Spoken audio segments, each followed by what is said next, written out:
अस्सलामुअलैकुम दोस्तों। ये वाक़या जो मैं आज आपको सुनाने जा रहा हूँ, ये मेरे एक दोस्त के साथ पेश आया। मेरे दोस्त का नाम ज़ैन है, जो एक यूनिवर्सिटी में पढ़ता है। जिस यूनिवर्सिटी में वो पढ़ता था, वहाँ पर एक लड़की भी पढ़ती थी जिससे वो बहुत प्यार करता था। लड़की भी उससे बहुत प्यार करती थी। लड़की ज़ैन को आए दिन कहती रहती कि तुम मेरे घर अपने माँ बाप को भेजो, लेकिन ज़ैन उसकी बात को हमेशा मजाक में टालता रहता। इसी तरह मजाक करते हंसते हंसाते दिन गुजरते गए और उनका प्यार भी परवान चढ़ता गया। दिन गुजरने का पता ही नहीं चला और उन दोनों की पढ़ाई ख़त्म हो गई।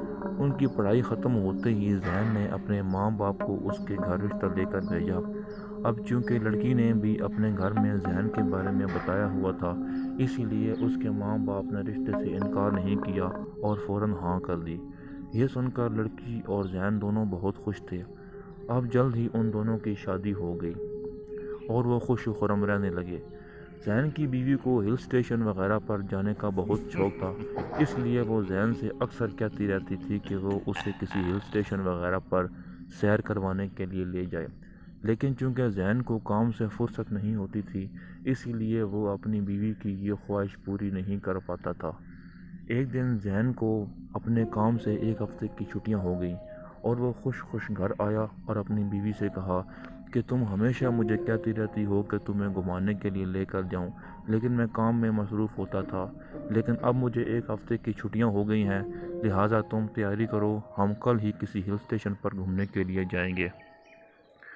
ये सुनकर उसकी बीवी बहुत ज़्यादा खुश हुई और उसने तैयारी शुरू कर दी। अगले दिन ज़ैन अपनी बीवी को अपने घर से काफ़ी किलोमीटर दूर एक झील की सैर करवाने के लिए ले गया। वो अपनी गाड़ी में दोनों जा रहे थे और हंसी खुशी बातें करते हंसते जा रहे थे।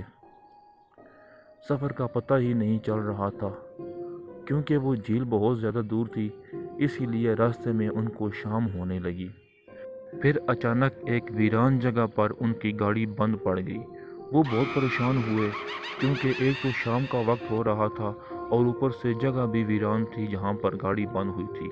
ज़ैन ने गाड़ी को स्टार्ट करने की बहुत कोशिश की, लेकिन गाड़ी स्टार्ट नहीं हो रही थी। उसकी बीवी ने परेशान होकर कहा कि अब हम क्या करेंगे। तो ज़ैन ने उसे तसल्ली दी और कहा कि मैं चेक करता हूँ। ज़ैन ने गाड़ी का बोनट खोला तो गाड़ी के इंजन में से धुआं निकल रहा था। अब तो वो और ज़्यादा परेशान हो गया। ज़ैन ने मोबाइल निकाला ताकि वो किसी को मदद के लिए बुला सके, लेकिन उसने मोबाइल में देखा कि सिग्नल नहीं थे। अब तो वो बहुत ज़्यादा डर गया, क्योंकि जगह बहुत ज़्यादा वीरान थी और अब रात हो रही थी। उसने अपनी बीवी से कहा कि ज़रा आराम करते हैं, मुझे लगता है कि गाड़ी ओवरहीट हो गई है, जिसकी वजह से वो बंद हो गई है। थोड़ा सा इंतज़ार कर लें, गाड़ी ठंडी हो जाएगी तो स्टार्ट हो जाएगी।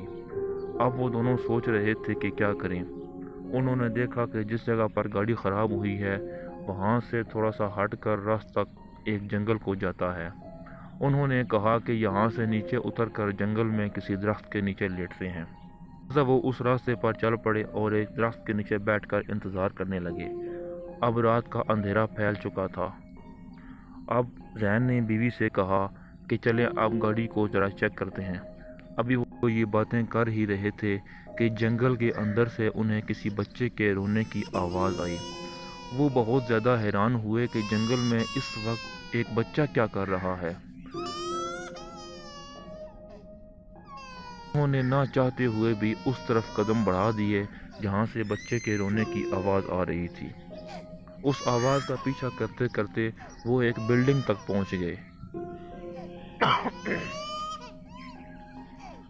उन्होंने देखा कि वो किसी स्कूल की बिल्डिंग लग रही थी। वो बड़े हैरान हुए कि एक जंगल में स्कूल का क्या काम। बिल्डिंग काफ़ी पुरानी लग रही थी और बच्चे की आवाज़ उस बिल्डिंग के अंदर से ही आ रही थी। और खिड़कियों से उन्होंने देखा कि बिल्डिंग के अंदर कोई रोशनी भी है, शायद कोई लाइट वगैरह जल रही है। उन्होंने ये सोचा कि शायद यहाँ पर कोई फैमिली रहती है। अब ज़ैन की बीवी की जान में जान आई, क्योंकि वो बहुत ज़्यादा डर रही थी। ज़ैन की बीवी ने कहा कि हम लोग अंदर चलते हैं और जो फैमिली यहाँ पर रहती है हम उनसे मदद मांगते हैं। ज़ैन को भी ये आइडिया पसंद आया और वो दोनों अंदर चले गए। जब वो अंदर चले गए तो दरवाज़ा एकदम बंद हो गया اندر تو بہت زیادہ اندھیرا تھا۔ وہ دونوں حیران تھے کہ ہم لوگوں نے جب باہر سے دیکھا تھا تو اندر روشنی ہمیں نظر آ رہی تھی، لیکن ہم اندر آئے ہیں تو اندھیرا ہو گیا۔ خیر انہوں نے اس بلڈنگ میں گھوم پھر کر دیکھا کہ شاید کوئی بندہ مل جائے۔ اب بچے کے رونے کی آواز بھی ختم ہو گئی تھی اور انہیں وہاں پر کوئی بندہ نہیں مل رہا تھا۔ زین نے بیوی سے کہا کہ شاید ہم غلط جگہ پر آ گئے ہیں، ہمیں یہاں سے فوراً نکلنا چاہیے۔ وہ جیسے ہی نکلنے کے لیے مڑے تو بلڈنگ کے باہر سے انہیں بھیڑیوں کی آواز آئی، جس پر زین کی بیوی نے کہا کہ باہر تو جانور بہت زیادہ ہو گئے ہوں گے، اب باہر نکلنا تو موت کو دعوت دینے کے برابر ہے، ہمیں رات یہاں پر ہی گزارنی ہوگی۔ خیر وہ نہ چاہتے ہوئے بھی ایک جگہ پر بیٹھ گئے اور صبح ہونے کا انتظار کرنے لگے۔ کہتے ہیں کہ نیند تو سولی پر بھی آ جاتی ہے، اسی لیے جب رات مزید گہری ہوئی تو وہ دونوں وہاں پر ہی بیٹھے بیٹھے سو گئے۔ تھوڑی دیر کے بعد انہیں قدموں کی آواز آئی تو وہ دونوں جاگ پڑے۔ قدموں کی آواز کافی زوردار تھی، اسی لیے وہ دونوں ڈر رہے تھے۔ جب انہوں نے ادھر ادھر دیکھا اور ساز والے کمرے میں چیک کیا تو دیر کے بعد وہ آواز آنا بند ہو گئی اور انہوں نے شکر ادا کیا۔ اب وہ دونوں پھر صبح ہونے کا انتظار کرنے لگے، کیونکہ اس بلڈنگ میں وہ اب ایک پل بھی نہیں رکنا چاہ رہے تھے۔ دونوں بیٹھے بیٹھے اونگنے لگے اور ایک وقت آیا کہ وہ دونوں سو گئے۔ اب وہ دونوں اس بات سے بے خبر تھے کہ ایک لمبا تڑنگا سا سایہ ان کے پاس کھڑا تھا جو انہیں گھور رہا تھا اور منہ سے عجیب عجیب قسم کی آوازیں نکال رہا تھا۔ اتنے میں کسی نے زین کی بیوی کے منہ پر ہاتھ رکھ لیا تاکہ وہ آواز نہ نکال سکے۔ اس نے بہت ہاتھ پاؤں مارنے کی کوشش کی، لیکن وہ سایہ اسے گھسیٹ کر زین سے دور لے گیا اور دوسرے کمرے میں جا کر دروازہ بند کر لیا۔ تھوڑی دیر کے بعد زین کی آنکھ کھلی تو اس نے اپنی بیوی کو پاس نہ پا کر بہت ٹینشن لینا شروع کر دی اور ادھر ادھر دیکھنے لگا۔